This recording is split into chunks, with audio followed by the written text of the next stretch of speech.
What's the number one abuse tactic that a narcissist uses against a target? Well, I'm going to talk to you about that in this video. And I'm also going to tell you how to deal with it.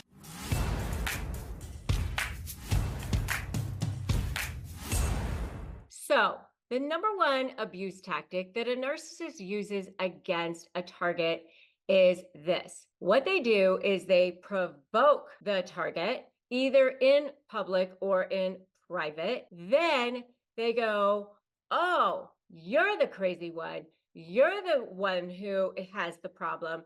You're the one who's delusional. You're the one who has mental problems." Then they go, I'm the one who's the victim over here. Because what they do is they collect proof. When the person is reacting, they collect proof. So it's called reactive abuse. So I'm going to dive way more into that in this video, and then I'm going to talk to you about what to do about it. Hi, I'm Rebecca Zung, and I am an attorney. I've been recognized by Best Lawyers in America as one of the best lawyers, one of the top 1% of attorneys in the country. And I've written a USA Today best-selling book, Slay the Bully, How to Negotiate with a Narcissist and Win. And if you are new here, I am so glad that you are here. And I invite you to subscribe to this channel and hit that notification bell so that you can get everything that you need to fight back against that narcissist and win, whether it's in a negotiation, or maybe it's your mom, it's your sister, it's your mother-in-law, it's your whoever. But you are so tired of being held down. You're so tired of them holding their agenda over your head. And you're just so ready to stop feeling like that, right? Let's talk about that number one abuse tactic that narcissists use against you. So it's called reactive abuse, and it's a form of psychological abuse that narcissists use. And it's what happens when they psychologically abuse you by provoking you. They pick at you, they come at you so hard, and they might do it in public and they might do it in private, but what they do is they try to get supply out of you. They come at you in all sorts of ways, and they love to do it because they love to manipulate you. They love to see you squirm. They love to control you. They love to diminish your sense of self. They come at you aggressively, and they might like set up video cameras. Oh my gosh, I had a case one time where the husband, the soon to be ex-husband, would come over to the wife's house, who is my client. They had like a 6-week-old baby, this poor woman who had just had a baby, and here they were getting a divorce. But he would, have to come over to her house for his visits, right? We set it up that it was supervised, and he would have to come to her house for the visits. And he would act like she was going to do something to him. So he would come over with these videos and set it all up with this tripod and the whole thing. But it was like really just to goad her, to bait her, to trigger her. So basically, it's like to videotape him, because he's the only one who ever acted like a crazy person. But it was really just to try to get her to do something, get her to be like, what are you doing? That's what they do. They act so outlandish, so insane, but then they try to get you to do something. And then when you finally are pushed, when you're finally to the brink and you go, oh my God, and that's when they get you. Then they collect the evidence. They've got you on camera. They've got you on recording, or they have witnesses, or they've got some kind of way of proving that you're the one who has the problem. And now everybody has seen it, but it only is you. Now they can call the police on you. Now they can say, look, I'm the one who's the victim. I'm the one who's had to endure this person. I'm the one who is having to deal with this crazy person over here. It's not just about causing confusion. It's literally about cruel behavior. It's about twisting reality and leaving you, the victim, feeling like you have this guilt and shame.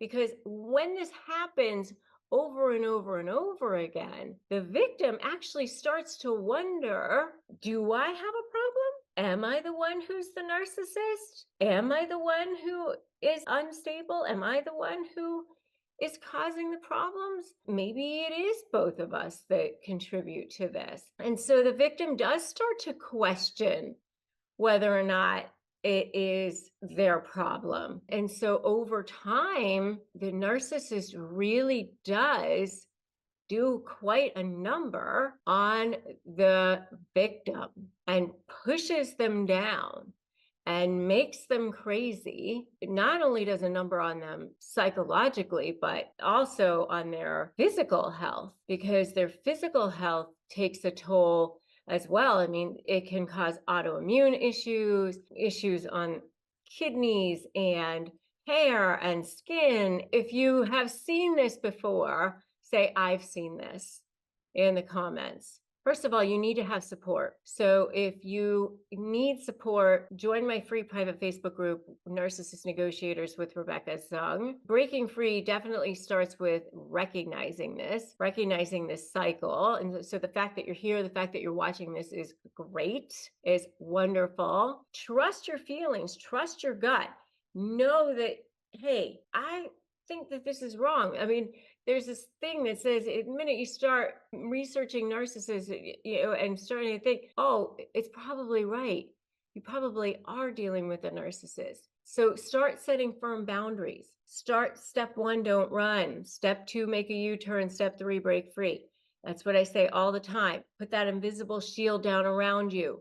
Start looking at them as if they're a toddler having a tantrum on the floor. Trust your gut, and then reinforce those boundaries. Start saying things to them. I can see that you're upset. I can see that you're angry. We can have this conversation when you have calmed down. Do not allow them to bait you. Do not allow them to trigger you. Remember that dealing with a narcissist is like getting arrested. Everything you do, say, every way you behave, everything you write, everything you put your hand to is a potential trial exhibit or something that they're going to use. So be careful about everything you do, every way you behave. Document everything. In my Slay program, I teach you how to document. You can just start writing things down. You can start putting them in your notes app in your phone or whatever you need to do. Just start documenting everything. If you like this video, make sure you like it, make sure you share it, because this is really, really important information. I mean, I have won entire mediations, trials, all kinds of things for people on this kind of information. And this is a really, really nefarious tactic that narcissists use to make their victims think that they're crazy, to destabilize them, to confuse them. We want to strip away their power. That's what we want to do. And we want you to feel like you're not alone. We want to give you your power back. We want to give you your courage. We want to give you community. Please consider sharing this, liking it, sharing it with others, and also make sure that you have subscribed here. Make sure that you have hit that little notification bell. Remember that today is a new day for you. Today is the first day for you to say, I'm taking back my power. Today's the day that you can say, it's a new day. It's your jumping off point. Wherever you are is your jumping off point. We're not just surviving, we are thriving here. And you can take your journey back to empowerment. So the next video that I want you to watch is 7 ways that you can self-sabotage in narcissist negotiations and how to overcome them. Before you do that, I want you to get my free phrases for disarming narcissists at disarmthenarc.com. So get that, all right? So I will see you in that next video. Remember, today's a great day to start negotiating your best life. Remember, they only win if you give in. All right, I'll see you in that next video.